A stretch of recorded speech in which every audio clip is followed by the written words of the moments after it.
साफ ऐलान कर दिया गया कि ईरान झुकने वाला नहीं है। तो उधर डोनाल्ड ट्रंप बेशक ईरान को बहुत बुरी तरह से तबाह करना चाहते हैं, लेकिन ईरान भी बार बार पलटवार कर रहा है। बहरीन से ईरान के एक वाटर ट्रीटमेंट प्लांट पर हमला किया गया और इसके चंद मिनट बाद ही ईरान ने ऐसा हमला किया कि सऊदी अरब और यूएई में जबरदस्त कोहराम मच गया।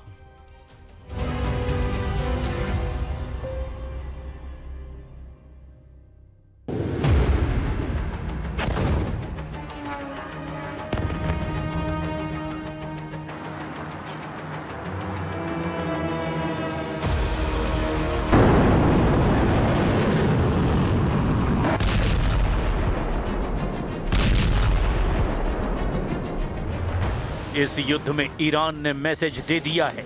ईरान का मैसेज बहुत लाउड एंड क्लियर है।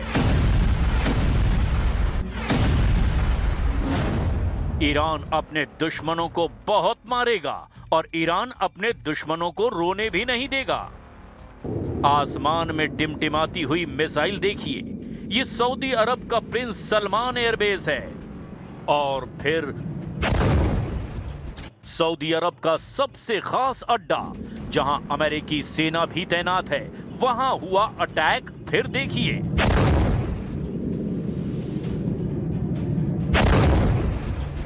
दुबई एयरपोर्ट पर हुआ हमला।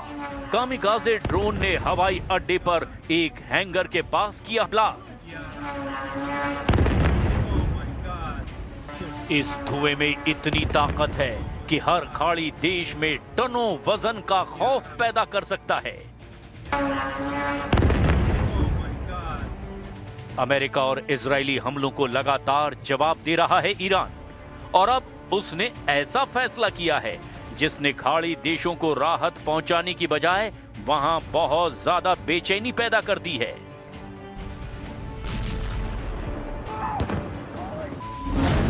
ईरान का फैसला है कि अब वो खाड़ी देशों पर हमला नहीं करेगा, लेकिन शर्त रखी है, ये फैसला तब तक लागू रहेगा जब तक खाड़ी देशों की जमीन से ईरान पर हमला नहीं होता।